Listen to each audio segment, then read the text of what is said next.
వాళ్ళ ఇంట్లో ఉంటుంది. So I told him this week, I'm not sure I dare to come this year. So నేను అనుకున్నాను ఈ సంవత్సరం వస్తానో రానో నాకు తెలియదని చెప్పాను. But his church ఆయన సంఘం was the church that gave the very first gift to make this program a reality. అయితే ఈ యొక్క సంస్థ లేకపోతే సర్వ్ నౌ ఈ ప్రాంతాన్ని మొదట ఈ సేవను ఆరంభించడానికి వాళ్ళ సంఘం మొదటి సహాయం చేసిందండి. We had not even asked for it. మేము దాని కొరకు అడగలేదండి. God touched his heart and దేవుడు ఆయన హృదయాన్ని తాకాడు. దేవుడు ఆయన ద్వారా ఈ సహాయం చేశాడు. And it's a privilege for me to minister with him. ఇది మన ఆధిక్యత. వాళ్ళ చర్చ్ లో నేను ప్రసంగం చేయడం, వాళ్ళకి సేవ చేయడం.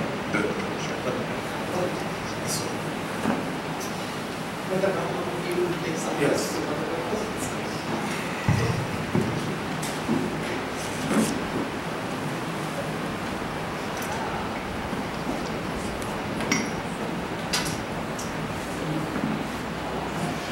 Thank you. It's a joy and a real privilege, a humbling privilege to be here with you this morning. మరి ఈ ఉదయకాలాన్ని మీతో ఉండడం ఎంతో సంతోషకరమైన నిజమైన ధన్యత, ఎంతో దీనత్వంతో కూడినటువంటి ధన్యతను నేను అనుభవిస్తున్నాను. I realized while we were worshiping that I was in the presence of greatness. మరి నేను గుర్తించాను, మనం ఆరాధించేటప్పుడు నేను ఒక గొప్పతనమైనటువంటి దేవుని సన్నిధిని నేను గ్రహించగలిగాను. Maybe not greatness the way that the world would think of greatness, but greatness the way that God defines greatness. లోకము గొప్పతనం అనుకున్న రీతిగా కాదు, కానీ దేవుని ఉద్దేశంలో గొప్పతనమైన దాన్ని నేను గ్రహించిన నీ సన్నిధిలో. And he defines greatness as those that take the nature of a servant. మరి ఎవరైతే ఆ గొప్పతనాన్ని గ్రహిస్తారో వారు దాసుని స్వభావాన్ని తీసుకుంటారు. Those who serve others are the greatest in the kingdom of heaven. హల్లెలూయా. ఎవరైతే ఇతరులకు సేవ చేస్తారో వారు దేవుని రాజ్యంలో అత్యంత గొప్పవారు. And it's been a real privilege to be with Lars and Super Team. మరి లార్స్ గారితోనే సూపర్ టీమ్ గారితో పాటు కలిసి సేవ చేయడం కూడా నాకు ఎంతో ధన్యకరమైనది. Lars has been in ministry 20 years longer than I've been alive. మరి నేను బ్రతికున్న దానికన్నా 20 సంవత్సరాలు ఎక్కువ సేవలో ఆయన ఉన్నారు. And he's one of the most interesting, funny people I've ever met. మరి నేను కలిసిన వారిలో ఎంతో ఆసక్తికరంగా ఉండేటువంటి వ్యక్తుల్లో ఆయన ఒకరు. But his heart for the Lord is perhaps the biggest that I've ever seen. దేవుని కొరకు ఆయన కలిగిన హృదయాన్ని చూసిన వారందరికన్నా ఆయనే పెద్దది. And the same goes for Super Team. మరి అదే విషయంలో అదే కోవకు చెందిన వారు సూపర్ టీమ్ కూడా. Just in the few days that we have been here, his heart for people is amazing. ఉన్న కొద్ది దినాలు గమనించాను, జనుల కొరకు ఆయన కలిగిన హృదయం ఎంతో గొప్పది. Without him even saying anything, he's challenged my own heart just in watching him. మరి ఆయన గమనించడం ద్వారా ఆయన నాకేం చెప్పలేదు, కానీ ఆయన ఉండే తీరు నాన్నే సవాలు చేసింది నేను దేవుని కొరకు జీవించే విధానాన్ని. So again, I feel very privileged to be here and to speak to you. మరలా చెప్తున్నాను, నేను మీతో మాట్లాడడానికి ఇక్కడ ఉండడానికి నేను ఎంతో ధన్యతగా నేను భావిస్తున్నాను. I certainly don't have it all figured out. I certainly don't have it all figured out. I don't have everything understood about ministry. మరి అంతా నాకు ఒక అవగాహన రాలేదు ఇంకా. But after 5 years, now going on 6 years of being a pastor, మరి 5 సంవత్సరాల తర్వాత 6వ సంవత్సరం కాపరిగా ఉన్నప్పుడు I do know one thing for sure. నాకు ఒక విషయం మాత్రం ఖచ్చితంగా తెలుసు. It's not easy being a pastor. మరి కాపరిగా ఉండడం అంత సులువు కాదు. It's not always easy to serve the Lord. మరి ప్రభువుని సేవించడం ఎప్పుడూ అంత సులువుగా ఉండదు. I do know that it's full of challenges, it's full of discouragement. మరి నాకు బాగా తెలుసు అది ఎన్నో సవాళ్ళతో కూడినది, ఎప్పుడూ నిరుత్సాహకరమైన పరిస్థితులు ఎదురవుతుంటాయి. That most people don't realize except for those that are in ministry. మరి ఎవరైతే పరిచయంలో ఉంటారో వారు తప్ప ఎక్కువ మంది ఆ విషయం గ్రహించరు. And that kind of ties in with what I want to share with you and encourage not just you but myself in. మరి మీతో పాటు నేను పంచుకునేది మీకు మాత్రమే ప్రోత్సాహకరం కాదు, పంచుకునే నాకు కూడా ప్రోత్సాహకరమైనది. And I'd like to share a few things from the Apostle Paul's farewell address to the elders of the church of Ephesus. ఎఫెసు సంఘంలో ఉన్న పెద్దలకి అపోస్తలుడైన పౌలు వీడుకోలు పలుకుతూ చెప్పినటువంటి మాటల గురించి మీతో పంచుకుంటాను. And this is from the book of Acts in chapter 20 beginning in verse 18. మరి 20వ అధ్యాయం అపోస్తల కార్యము 18వ వచనం నుంచి ఇది ఆరంభమవుతుంది. And I want to say before we travel through this speech that Paul gave to the elders, మరి పౌలు గారు పెద్దలకు ఇచ్చినటువంటి ఈ ప్రసంగం గురించి మనం ప్రయాణం చేస్తున్నప్పుడు that what we're going to talk about may be familiar things to you. మరి బహుశా మనం మీకు బాగా తెలిసిన వాటి గురించి మనం మాట్లాడవచ్చు. For some they may be very basic things. కొంతమందికి అవి చాలా ప్రాథమికమైన విషయాలు కావచ్చు. But sometimes going back to the basics is what is most needed. కొన్నిసార్లు ప్రాథమికమైన విషయాలు తెలుసుకోవడం కూడా అత్యంత అవసరం కూడా. When I used to play baseball, నేను బేస్బాల్ అనే క్రీడను ఆడేటప్పుడు, which is kind of similar to cricket, I guess. మరి నాకు తెలిసి కొంచెం క్రికెట్ లాగానే ఉంటుంది అది నాకు తెలిసి. I used to get so caught up in the mechanics of every detail of what you're supposed to do. మరి నువ్వు ఆట ఆడేటప్పుడు ఏ రీతిగా ఉండాలని ప్రతి విధమైన విషయంలో నేను ఎంతగా పట్టించుకునేవాడినంటే that sometimes those who knew me best, like my coaches, మరి నాకు నేను బాగా తెలిసిన వారు, నా కోచ్లు లాంటి వారు, గురువులు లాంటి వారు would tell me that when the game time came, మరి వారు నాకు చెప్పేవారు, ఆట ఆడే సమయానికి నా గురువులు చెప్పేవారు కోచ్లు ఆట విషయంలో, they would say, "Ben, see the ball, hit the ball." వారు ఇదే చెప్పారు, బాల్ చూడు, బాల్ కొట్టు అని. Go back to the basics. మరి ప్రాథమికమైన అసలైన విషయం దగ్గరికి వెళ్ళి మొదట. Because sometimes you can get so bogged down with all the details of everything కొన్నిసార్లు వివరాల్లోకి వెళ్ళి ఎన్నో అసలైన మర్చిపోతుంటాం. that we forget what's most important. అన్ని నేర్చుకుని అసలైన ప్రాముఖ్యమైన మర్చిపోతుంటాం. So as we go through this, I pray that we can come to it with an attitude of prayer and humility. మనం ముందుకు వెళ్తుండగా మనము ప్రార్థనాపూర్వకమైన మనస్తత్వంతో దీనత్వంతో దాన్ని తీసుకుందాం. And just examine our hearts and our ministry. మరి ఆ సమయంలో మన హృదయాలను, మన పరిచర్యల పట్ల మన హృదయాలను గమనించుకుందాం.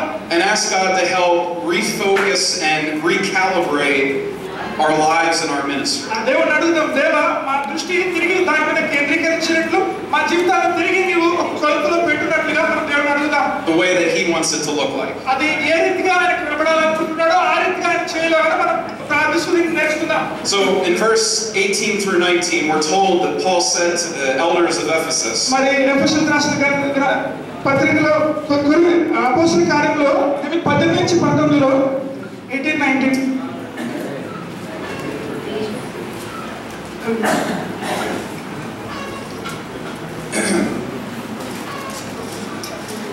chapter 20.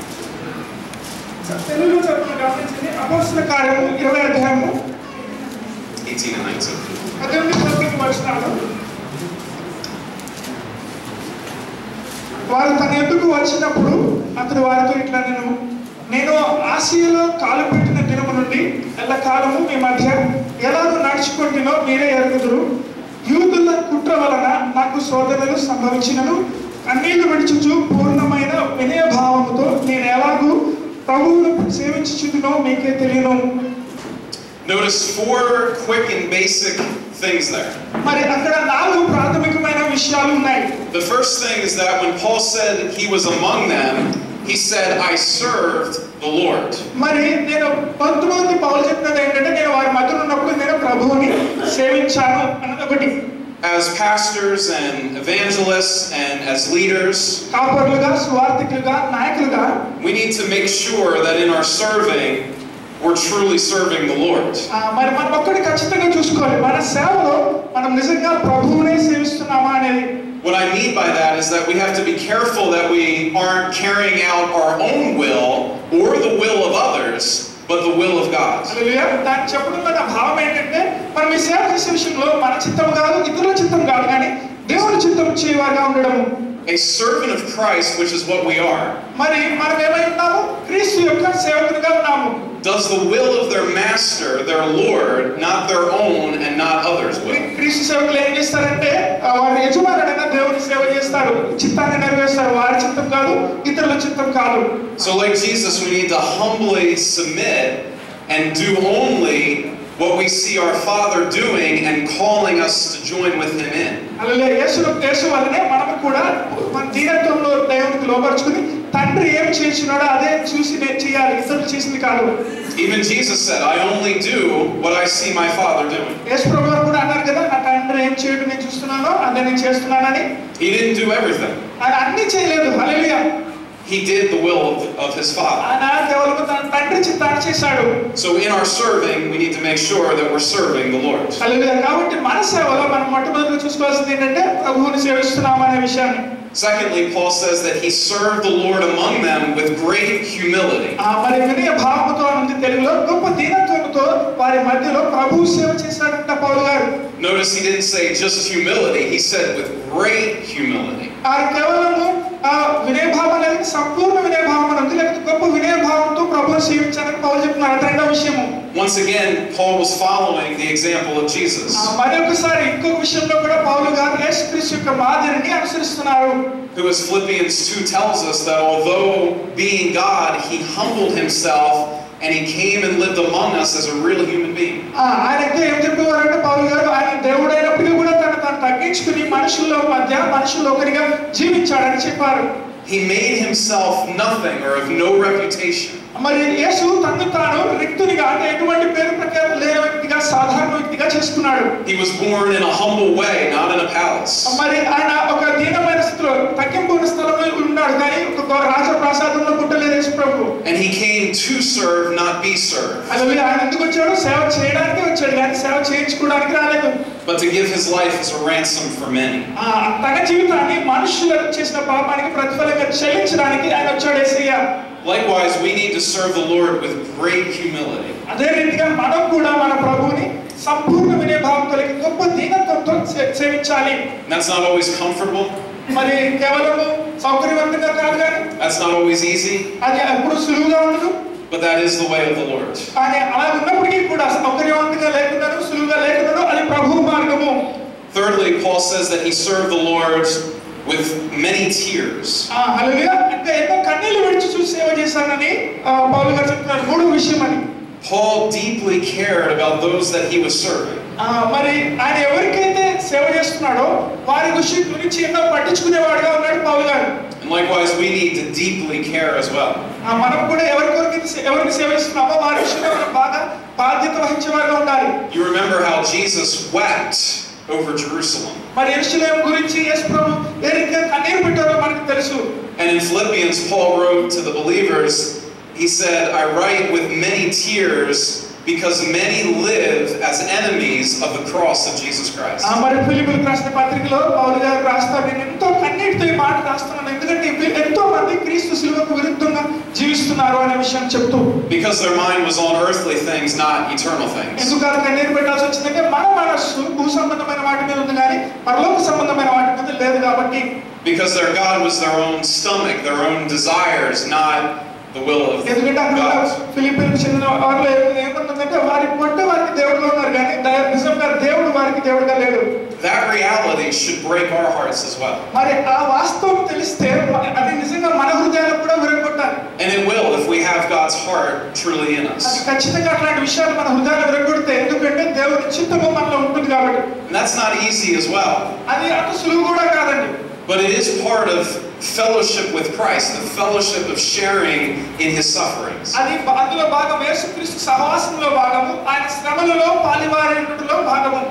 So Paul served the Lord పౌలు గారు ప్రభువుని సేవించారు with great humility, గొప్ప దీనత్వంతో, with many tears. ఎంతో కన్నీరు విడిచుచు. And then fourthly, he says that he persevered despite being severely tested by those who opposed him.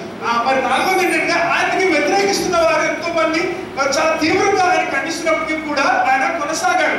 How many have found the reality in ministry is that you face much opposition? మీరు ఎంతమంది గమనించినారు పరిచర్యలో ఉన్న వాస్తవికతను? మనం ఎన్నో వ్యతిరేకతను ఎదుర్కొంటామనే వాస్తవాన్ని ఎంతమంది పరిచర్యలో ఎదుర్కొన్నారు, చూసారు, గ్రహించారు? That can become very discouraging. మనం వెంటనే ఎంతో నిరుత్సాహపరచబడతాం అందరి వల్ల. That can cause you to become very weary. మార్గంలో బాగా అలసిపోయేటట్టు చేస్తున్నది. But like Paul, we need to patiently endure పౌలు గారి వల్ల ఉన్నది కూడా మనము ఓపికతో కొనసాగాలి. and pray for boldness despite being severely tested. మరి ఎంతో తీవ్రంగా పరీక్షించబడినట్టు కూడా ధైర్యం కొరకు దేవుని ప్రార్థించాలి. In my church, we have a neighbor right beside the church that is constantly opposing us and causing trouble. మా సంఘంలో పక్కన పొరుగుగా పైన ఉన్నాడు, ఆయన ఎప్పుడు కూడా ఎల్లప్పుడూ మమ్మల్ని వ్యతిరేకిస్తూ ఎదుర్కొంటున్నాడు మా సంఘాన్ని. He's made many false accusations against us. మరి అబద్ధపు నిందలు మా సంఘానికి విరుద్ధంగా ఆయన చేశాడు. And you know, as this goes on, it becomes very tiresome to deal with. తనతో నడుస్తాను ఎంతగా నడుస్తుందంటే మేము దాన్ని వ్యవహరించడం మాకు ఎంతో నీరసమైపోయింది. And not only him from the outside, but there's even those from within. కేవలం బయట వ్యక్తే కాదు మా సంఘంలో ఉన్న వారి వల్ల కూడా నాకు ఇబ్బందులు ఉన్నాయి. That because of where they're at or their hearts are at, they oppose. మరి because of where their heart is at, they మరి వారి హృదయం దేని దాన్ని బట్టి వారు నన్ను వ్యతిరేకిస్తున్నారు. But we need to again patiently endure, just like Jesus and just like Paul. అయినప్పటికీ కూడా అన్ని ఉన్నప్పటికీ కూడా యేసుని పోలి పౌలుని పోలి మనం ఓపికతో కొనసాగాలి. In fact, Paul even writes in one of his letters to patiently endure, to patiently teach in the hopes that those who oppose will be brought to repentance. మరి మనం అప్పుడు వ్యతిరేకతతో మన ఎదురు తీసుకురాబడిన వారిని ఓపికతో వారిని వారికి నేర్పించి వారికి మారవలసిన దిశగా నడిపించాలని పౌలు గారు చెప్పారు. That needs to be our heart and our prayer even for our enemies, that they will be saved. అది మన హృదయంలో ఉండాలి. మన శత్రువులు మన వ్యతిరేకంగా ఉన్నవారు కూడా క్రీస్తు రక్షణలోకి రావాలనడం మన హృదయంలో ఉండాలి. So Paul served the Lord పౌలు గారు ప్రభువుని సేవించారు with great humility, ఎలాగా గొప్ప దీనత్వంతో, with many tears, ఎంతో కన్నీళ్లతో, and with perseverance, మరి కొనసాగే గుణంతో, despite being severely tested. ఆయన పూర్తిగా అన్నిటి చేత పరీక్షించబడినప్పటికీ కూడా కొనసాగారు. And for us to endure in ministry and to serve the way that God wants us to serve, మరి మనము దేవుడు అనుకున్న రీతిలో సేవ చేయడానికి ఎన్ని తక్కువ కొనసాగడానికి we will need to do the same. మనం కూడా అదే చేయాలండి. ఆమేన్. Now Paul goes on to say here in verse 20, 20వ వచనంలో పౌలు గారు ఇంకా చెప్తూ పోతున్నారు. he says something very important. ఇక్కడ ఎంతో ప్రాముఖ్యమైనది చెప్తున్నారు. He says, "You know that I have not hesitated to preach anything that would be helpful to you." మరి మీకు ప్రయోజనకరమైన వాటిని దేన్ని కూడా నేను బోధించడంలో నేను వెనకాడలేదు అని ఆయన చెప్తున్నాడు. But have taught you publicly and from house to house. మరి బహిరంగంగా నేను చెప్పాను, ఇంటి నుంచి ఇంటికి అందరికి వెళ్ళి కూడా చెప్పాను. Likewise, we need to be faithful to not hesitate to preach what will truly edify those that we minister to. హల్లెలూయా. మనం కూడా అదే రీతిగా నమ్మకంగా ఏదైతే మనం ఎవరికైతే సేవ చేస్తున్నామో వారికి ఉపయోగకరంగా ఉంటుందో దాన్ని ధైర్యంగా చెప్పాలి, సంశయించకుండా. And we need to teach both publicly and privately. మనము బహిరంగంగాను ప్రకటించాలి, అలాగే మనము ఈ గృహాల్లో కూడా మనం ప్రకటించాలి. Whatever is helpful to others according to their needs in Christ. మరి క్రీస్తునందు వారి అవసరతలకి ఏదైతే సరిపోతుందో దానికి అనుగుణంగా మనం సంశయం లేకుండా ప్రకటించాలి. Then in verse 21, Paul testifies, "I have declared to both Jews and Greeks that they must turn to God in repentance and have faith in our Lord Jesus." చెప్తుంది, గ్రీకులకు యూదులకు నేను చెప్పాను, పశ్చాత్తాపంతో మన ప్రభువైన యేసుక్రీస్తు వైపు తిరగాలి తప్పనిసరిగా అని నేను వారికి బోధించానని పౌలు గారు అంటున్నారు. Likewise, we need to be able to say with a clear conscience మనం కూడా అదే కూడా నిర్మలమైన మనస్సాక్షితోటి మనము చెప్పాలి that we have been faithful మనము నమ్మకంగా ఉండాలి to preach the true gospel సత్య సువార్తను ప్రకటించడానికి and to call everyone అందరినీ పిలవడానికి to repentance మారుమనసు పొందడానికి and faith in the Lord Jesus. మరి యేసుక్రీస్తుకు నమ్మకంగా ఉండడానికి ఆయనకు విశ్వాసానికి పిలవాలి. That must always remain the heart and center of our preaching and ministry. అది మాత్రమే మన హృదయంలో కేంద్రంగా ఉండాలి, మన పరిచర్యలో కూడా మూలంగా ఉండాలి. Continually calling everyone that we minister to turn to God. మరి నిరంతరం పిలుస్తూనే ఉండాలి. మనం సేవ చేసే వారందరినీ, మనం ఎవరికైతే సేవ చేసిన వారందరినీ కూడా క్రీస్తు వైపు పిలుస్తూనే ఉండాలి. By turning away from sin and idolatry. మరి ఏ రీతిగా పిలవాలి? పాపము విగ్రహాల నుంచి వెనుకకు తిరిగి క్రీస్తు వైపు పిలవాలి. And turning to God through faith in Jesus. వాటి నుండి వెనుకకు తిరిగి యేసుక్రీస్తునందు విశ్వాసముతో వారిని ఆహ్వానించాలి. Never hesitate to preach. హల్లెలూయా. ఎన్నడూ కూడా బోధించడానికి సంశయపడకూడదు. And call people to faith and repentance. వారి దేని కొరకు పిలవాలి? మారు మనసు కొరకు క్రీస్తునందు విశ్వాసముతో ఆహ్వానించాలి. Well, after saying these things, Paul says in verses 22 and 23, 22-23 వచనాల్లో పౌలు గారు ఇవి చెప్పిన తర్వాత అంటున్నాడు, he says, "And now compelled by the Spirit, I am going to Jerusalem, not knowing what will happen to me there." నేను ఆత్మచేత ప్రేరేపించబడి యెరూషలేముకు వెళ్తున్నాను, అక్కడ ఏం జరగబోతుందో నాకు తెలియకుండానే వెళ్తున్నాను అని చెప్తున్నాడు. He says, "I only know that in every city the Holy Spirit warns me that prison and hardships are facing me." మరి నాకు తెలిసింది ఏంటంటే పరిశుద్ధాత్ముడు దేవుడు నేను ఈ ఒక్క విషయం నెరవేర్చాలి, అది శ్రమలైనా కష్టాలైనా చెరసాలైనా అనుభవించి అని ఉంటుంది. The first thing that I want to say about this is that it's essential, like Paul, that we're led by the Spirit in all that we do. మరి ఇంకొకటి మనకు ప్రాముఖ్యం ఏంటంటే పౌలు వలె మనం చేసే ప్రతి దాంట్లో కూడా దేవుని పరిశుద్ధాత్మ చేత నడిపించబడాలి. It must be the love of Christ, as Paul writes about in 2 Corinthians chapter 5. మనకి 2 కొరింథీయుల 5వ అధ్యాయంలో పౌలు గారు రాస్తారు, ఇది తప్పనిసరిగా క్రీస్తు ప్రేమతో కూడినదై ఉండాలి. That compels us, ఆ క్రీస్తు ప్రేమే మనల్ని బలవంతం చేస్తుందని ఉందన్నమాట. being convinced that one died for all and therefore all died, that those who live should no longer live for themselves, but for him who died for them and was raised again. మరి అందరి కొరకు ఒకడు చనిపోయాడు కాబట్టి జీవించే వారి మీద వారి కొరకు జీవించగా మన కొరకు చనిపోయి తిరిగి లేచిన వారి కొరకు జీవించాలని క్రీస్తు ప్రేమ చేత బలవంతం చేయబడుతున్నామని రాస్తాడు. Now notice that Paul said he was going to Jerusalem compelled by the Spirit. మరి ఇక్కడ గమనించండి, అపోస్తలుడైన పౌలు గారు యెరూషలేముకు పరిశుద్ధాత్మ చేత ప్రేరేపించబడి బలవంతం చేయబడి వెళ్ళాడు. But he says, I don't know what will happen when I get there. మరి అక్కడికి వెళ్ళినప్పుడు నాకు ఏమైందో నాకు తెలియదండి అని చెప్తున్నాడు.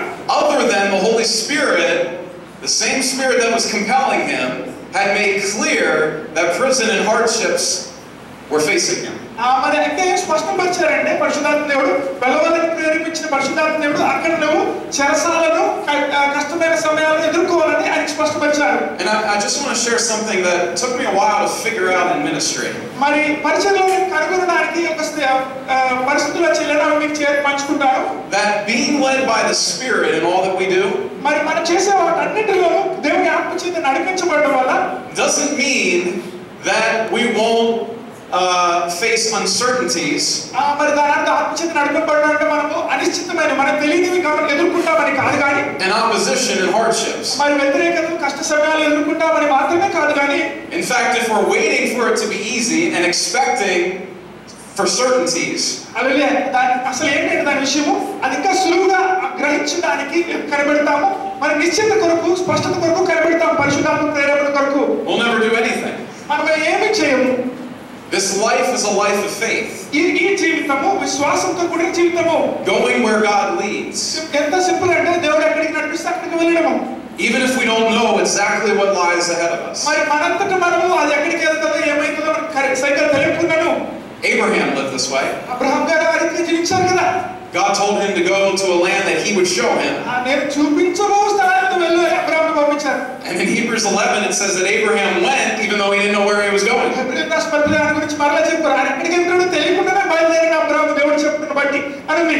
So God will give us direction and guidance by his Spirit. ఆ దేవుడు తన ఆత్మ చేత మనకి దిశానిర్దేశం చేసి మనల్ని నడిపిస్తాడు. But that won't make everything clear. అది మొదట్లోనే అంత స్పష్టంగా కనబడదు. And that's because he always wants us to remain in that place of depending and trusting in him in everything that we do and everywhere that we go. ఆమేన్, హల్లెలూయా. ఎందుకంటే ఆయన ఎప్పుడు ఏం కోరుకుంటాడంటే తన బిడ్డల వల్ల మనం ఎప్పుడు కూడా తండ్రి మీద ఆధారపడి ఆయన మీద ఆడుకుని ఆయన ఆలోచన తెలుసుకుని వెళ్ళడం ఆయనకి ఇష్టం. అందుకనే అప్పుడు ఆయన స్పష్టం చేయడం. But the one thing you can be certain of, కానీ ఒక విషయంలో నువ్వు నిశ్చయత కలిగి ఉండొచ్చు, ఏంటంటే is what Jesus said, which was, in this world you will have trouble. అదేంటంటే ఈ లోకమందు మీకు శ్రమ అని మనతో చెప్పాడు. But he also said, అని ఇంకో మాట ఏం చెప్పాడంటే శిష్యులతోటి, but take heart for I have overcome the world. ధైర్యం తెచ్చుకోండి, నేను వీటన్నిటిని అధిగమించాను. హల్లెలూయా. The one thing we can know for sure మరి ఒక విషయం మనకు ఖచ్చితంగా తెలుసు, is what Jesus said, if they persecuted me, they'll persecute you. అదే యేసు చెప్పారంటే వారు నన్ను హింసించినారు, మిమ్మల్ని కూడా హింసిస్తారు. But he also said, అని ఇంకా చెప్పారు, అక్కడితో ముగించలేదు. but if they obey me, they'll obey you. వారు నాకు విధేయత చూపిస్తుంటే నీకు కూడా విధేయత చూపిస్తారు. If we're truly in the will of the Lord, we experience both of those dynamics. మరి ఆ రెండు విషయాలు కూడా మనం ముందుకు వెళ్ళేటప్పుడు అనుభవిస్తాం. Rejection and reception. హల్లెలూయా. మనం తృణీకరణాన్ని ఎదుర్కొంటాము, అంగీకారాన్ని కూడా ఎదుర్కొంటాము. Being embraced, but also being opposed. మన ప్రేమతో కౌగిలించుకుంటాం, అలాగే మనల్ని నెట్టివేసేవారు కూడా ఎదుర్కోవాల్సి వస్తుంది. But Jesus has promised to be with us and to help us do what he's called us to do. అని యేసయ్య మనల్ని మనతో ఉంటానని వాగ్దానం చేశారు, మనతో ఉంటున్నారు. మనం దేని కొరకు పిలువబడ్డామో అది చేయడానికి మనకు సహాయం చేస్తాడు. And he'll give us his peace in the midst of trouble and chaos. మరి ఇబ్బంది విపత్తుకర పరిస్థితుల్లో కూడా ఆయన సమాధానాన్ని మనకి ఇస్తాడు. But through many hardships we must enter the kingdom of heaven. కానీ మనం అనేక శ్రమలు అనుభవించి పరలోక రాజ్యంలో ప్రవేశించాలి. But what's interesting to me is that notice that Paul wasn't scared by that.